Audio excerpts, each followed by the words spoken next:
Hey guys.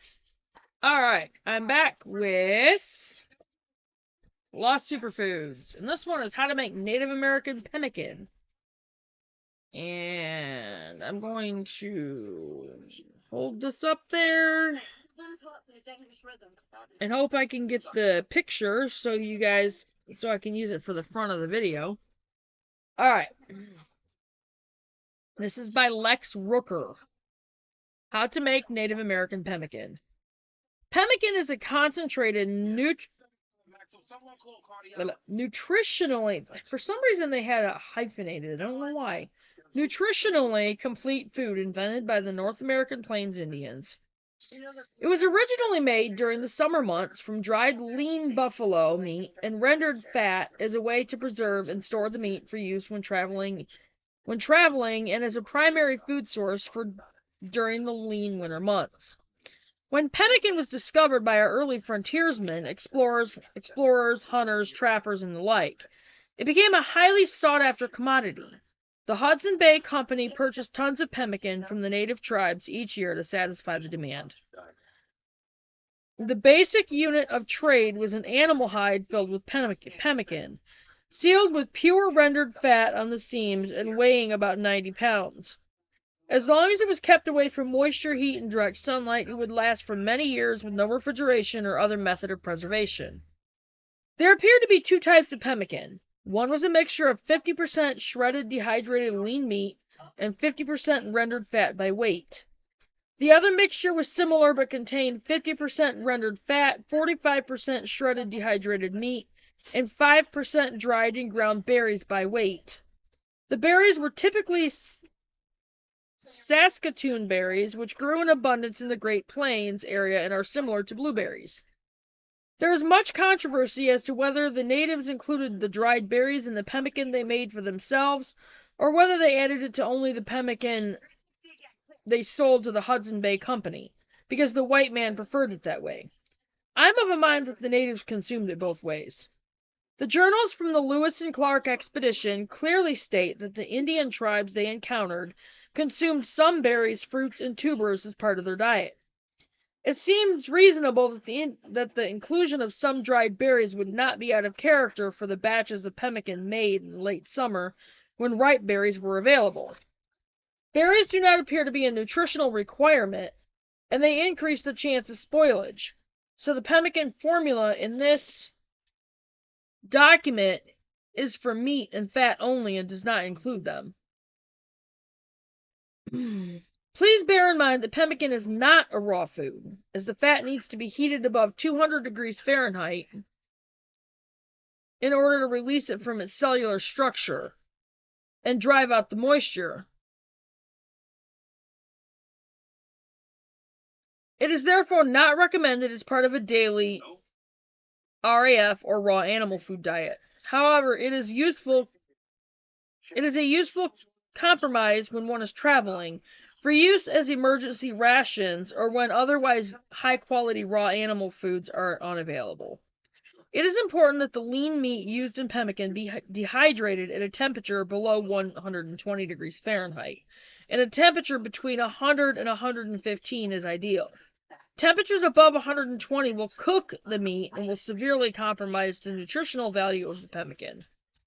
Federal and state laws require commercial dried meat products like jerky to be raised to a temperature above 150, which cooks the meat to a well-done state and makes it totally unsuitable for making pemmican. Nutritional qualities. The nutritional qualities of pemmican are unmatched when it is properly made. It can be eaten for months or years as the only food, and no nutritional deficiencies will develop.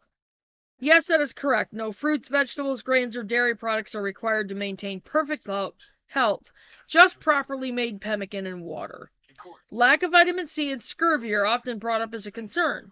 Explorers, hunters, and Native Americans have demonstrated over and over that consuming raw meat or meat that was dried at a temperature below 120, as long as there is sufficient fat present to supply enough calories, will maintain perfect health and prevent or cure scurvy.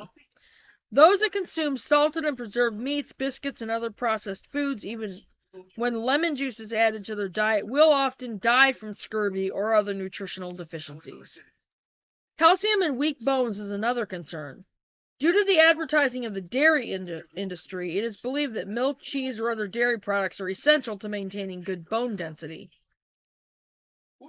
It has been shown that for people eating a diet of meat and fat, where the animal consumed was allowed to eat its natural diet, usually grass, bones develop normally and remained strong with no signs of deterioration. Ouch. For the best quality pemmican, use red meat, deer, beef, elk, bison, etc. Bison. And the rendered fat from these animals, from the same animals. The animals should be grass-fed or have eaten their natural diet in the wild. Do not include nuts, seeds, vegetable products, vegetable oils, grains, beans, or other dairy products of any kind. It makes it to where they spoil. You don't want that. A small amount of well-dried berries, blueberries, Saskatoon, strawberries, etc. is the only acceptable addition and should not exceed 5% by weight should you choose to include them. Ingredients. Use equal amounts by weight of very dry red meat and rendered beef tallow. If you have 1 pound of dried meat, then you will need 1 pound of rendered beef tallow. 2 pounds of dried meat, 2 pounds of rendered beef tallow, etc. Rendering the fat. Rendering fat is a simple process, and most of us are familiar with it as it is one of the end results of frying bacon. The process of frying the bacon releases the fat from the cellular structure of the meat and drives off the water. It is the boiling off of the water that actually makes bacon pop and sizzle. The fat itself just turns into a liquid. Our goal in our rendering process is a bit different from frying bacon in that it is the fat we wish to keep rather than the crisp cracklings, which, by the way, taste good when they are still warm with a bit of salt. If you don't want them, they make wonderful dog treats when cool. We also want to keep the ultimate temperature of the fat as low as possible. I try to keep it below 250 degrees and usually shoot for a final temperature of around 240. You gain nothing by raising the temperature any higher than 240 to 250, other than more damage to the fatty acids, which we want to avoid as much as possible. In short, you need the temperature high enough to boil off the water in a reasonable length of time, but as low as practical to maintain the nutritional value and not denature the structure of the fatty acids any more than necessary. There are two generally accepted methods of rendering. One is to place the fat in a pot and heat it on the stovetop. The other is to place the fat in a roasting pan and put it in the oven with a temperature set between 225 and 250. The stovetop method can be completed in about 1 hour and requires constant attention. The oven method takes 12 hours or more, but can be left unattended during the entire process. I will be covering the stovetop method here with comments on the oven method mixed in but not demonstrated. Cut the fat into small pieces about 1/2 inch square, so about like that. Try our best to watch everyone. It's hard. We're not gods. Place the diced fat in a stock pot or pan. I select my pot size such that the raw fat fills the pot about 3/4 of the way full. This gives me headroom to stir and mix without slinging fat all over the stove or counter. It also fills the pot deep enough with a liquid fat so that I can use a candy thermometer to keep track of the temperature. This one's kind of long, guys, so bear with me. I called his sister. I checked the machine. I get an email telling me that this was too much. If you are using the oven method, just put your fat in a good-sized roasting pan, pop it in the oven set between 225 to 250, and then go away for 12 to 24 hours. The oven thermostat will take care of the temperature for you. Set your burner to medium-high heat and stir well about every minute or so for the first 10 minutes. This will keep the bottom from overheating while enough fat is being liberated to cover the bottom of the pan. After about 10 minutes, you'll see a pool of fat forming on the bottom, which should be merrily boiling away. You can now rest a bit and stir every 5 minutes or so just to keep things well mixed. After about 30 minutes, the liquid fat should be deep enough to cover all the chunks, and it should have the appearance of a rolling boil. Reduce the temperature to medium heat and put a candy thermometer into the fat, making sure it does not touch the bottom of the pan. The water boiling off the fat will keep the temperature around 220 degrees for a while, but there will come a point when the temperature will start rising. Keep stirring occasionally and keep your eye on the thermometer. As it begins to rise, lower the heat setting to keep the temperature around 230 to 240. The picture below is after about 45 minutes. The cracklings are beginning to turn dark in color, the boiling is slowing down, and the temperature of the fat is rising, requiring close attention to the heat setting. I'll show you the picture. Okay.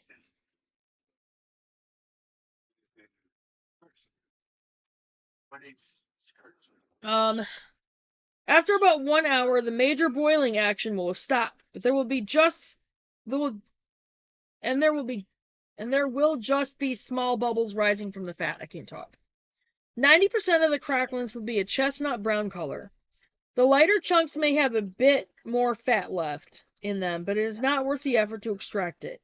If you did the oven method, the fat in your roasting pan should have a similar look. Now, take a good-sized strainer and place it over the container where you will store your rendered fat. Line the strainer with a single layer of paper towel. This will filter out the sediment and allow just the liquid to drip through. There. From your pot or roasting pan, pour the fat, cracklings, and all into the lined strainer. Press on the cracklings with a serving spoon to press as much fat out of them as possible. When you've gotten all the fat you can, remove the strainer and set the container aside to cool. You can sprinkle the cracklings with a bit of salt and pepper and enjoy them as a snack. Set them aside to cool for dog treats or discard as you wish. The square tub is tallow that was rendered from the fat of grass-fed animals. Right there. It is a deep butter yellow from the carotenoids, the fat-soluble vitamin A, a precursor that gives carrots their orange color, that gets stored in the animal's fat from the green grass they eat. The round bucket is the tallow we just rendered from the fat that I got from a local market. The putty color is typical of the fat rendered from grain-fed animals. There is little or no carotene stored in the fat of grain-fed animals, which means they do not get the nutrition they need.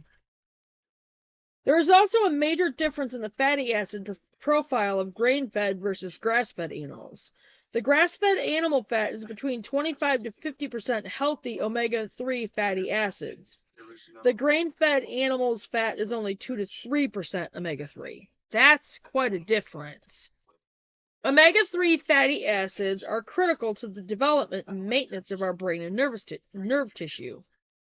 Overall, the meat and fat from grass-fed animals have far greater nutritional value than the grain-fed beef. Therefore, if you want to make pemmican that meets all nutritional requirements without the need for additional supplementation, both the lean meat and the fat should come from grass-fed animals. Not hard to see why. Dried meat preparation. To make any useful amount of pemmican, a large quantity of well-dehydrated lean meat is required. You can use a dehydrator or set the oven to the lowest possible temperature, around 150 degrees, and put the strips of meat directly onto the rack. Crack the oven door to prevent moisture buildup. Let the meat dry out for about 15 hours or until it is crispy. Generally, well-dried meat will weigh just slightly less than 1/3 of its raw weight. Therefore, 10 pounds of raw lean meat will yield about 3 pounds of thoroughly dehydrated meat. Since pemmican is 50% fat and 50% dried meat by weight, 3 pounds of dried meat will make 6 pounds of pemmican, which will be equal to about 18 pounds of fresh meat. Start with well-dried red meat, beef, bison, deer, elk, etc. Make sure that the strips of meat are thoroughly dry all the way through. Any observable moisture in the meat will provide an environment for mold and bacteria to grow, which you don't want, obviously. If the strips of meat are bent double, they should crack and not be rubbery. Traditionally, the meat used for pemmican is dried without salt or any other seasoning. If you choose to season your meat, I suggest you go very lightly, less than half of what you would use for jerky. Use only dry spices like garlic powder, pepper, cumin, chili powder, salt, etc. Never, never, never, never make pemmican with meat that has been marinated in soy sauce, wine, or any other marinade that contains sugar of any kind and no vegetable oils of any type. I always make my pemmican without salt or seasoning and usually prefer eating it that way.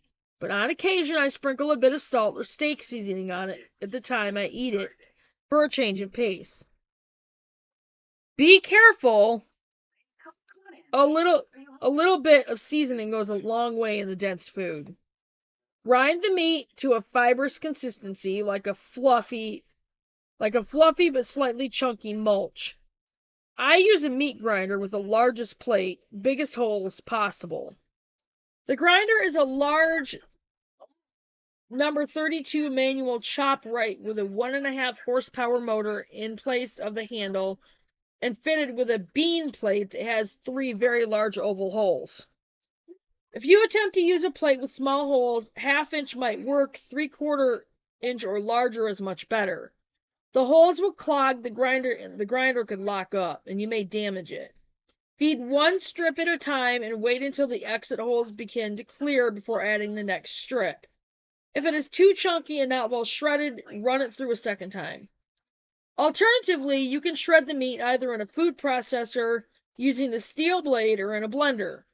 When using these options, it will be helpful to chop the dried meat into smaller pieces, and some people pick up the blender and shake it while grinding to keep the unground chunks moving into the blades for a more even grind. Traditionally, the dry meat was pounded into a powder using rocks. I've tried the pounding method using a hammer and a small blacksmith's anvil. Unless you have a lot of time and need the exercise, I don't recommend it. It is a lot of work. Weigh the amount of ground meat that you have, and then weigh out an equal amount of rendered animal fat from the rendering process above. Fat from red meat animals is preferable for the best nutrition and keeping qualities as it becomes very firm when cool, similar to candle wax. No vegetable oils or butter should be used. Pork or lamb fat can be used but are not recommended as the fatty acid profile is different and they melt at too low a temperature. This can cause the fat and lean to separate in warm weather, so storage becomes a problem unless you are willing to pack the pemmican in liquid-tight containers. Melt the fat on low heat. It will start to melt at about 120 degrees Fahrenheit. Try to keep the temperature of the fat below 150. You spent time drying lean meat at low temperatures to maintain its nutritional value. So you wanted to deep fry it. So you don't want to deep fry it when you mix it with a fat. You don't want to deep fry it. Mix the shredded meat into the melted fat and stir until well blended. The completed mixture should look much like moist crumbled brownies. The mixture may look wet, but most of the fat should be absorbed or coating the meat fibers. There should be little or no liquid fat pooling in the bottom of the pan. Using a sturdy spoon, press the warm mixture into a mold of your choice. Spoon it into a Ziploc bag and press flat, removing as much air as possible. The gray-colored molds below are mini loaf pans that are slightly larger than a cube of butter and hold about 150 grams, 1,000 total calories of pemmican. The Ziploc bags are sandwich size and are loaded with about 300 grams of pemmican, 2,000 total calories. When pressed flat, they are about 5 inches by 6 inches by 1/2 inch thick. They set aside to let it cool and harden. The final product will be very hard, almost like a block of wax, and will look a bit like dark oatmeal with some ground raisins stirred into it. If you are using molds such as cupcake tins, loaf pans as above, the pemmican can be removed from the mold once it is hardened and then stored in plastic bags or wrapped in grease-proof paper. One convenient method I often use is to press the mixture into lined cupcake pans and then store the resulting hockey pucks with their paper liners and gallon-sized Ziploc plastic bags. Each cupcake in a standard cupcake pan will hold about 75 to 80 grams, around 500 calories if you pack them solid to the top. If you want to keep your pemmican for any length of time, it should be stored in a dark place or wrapped in light-proof paper or aluminum foil, as well as placed in a plastic bag to keep out air and moisture. Pemmican does not require refrigeration and can be kept for years at room temperature, as long as it is kept dry and shielded from light and direct heat. How much do I need? 1/2 pound of pemmican per day is about the minimum required for a sedentary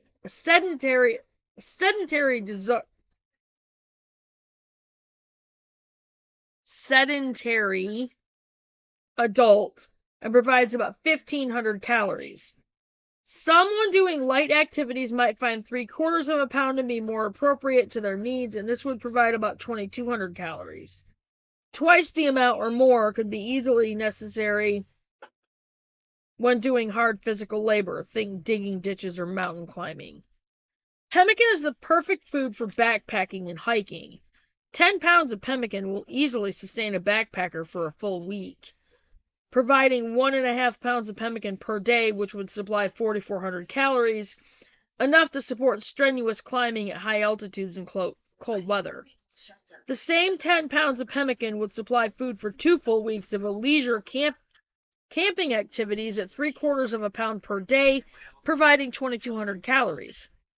When made correctly using grass-fed lean red meat that has been dried at a temperature below 120 degrees and rendered fat from grass-fed animals, pemmican is a complete food and no other nutrients or supplements are necessary to completely meet all human nutritional requirements. No other single food is as calorie dense or nutritionally complete. And that was it for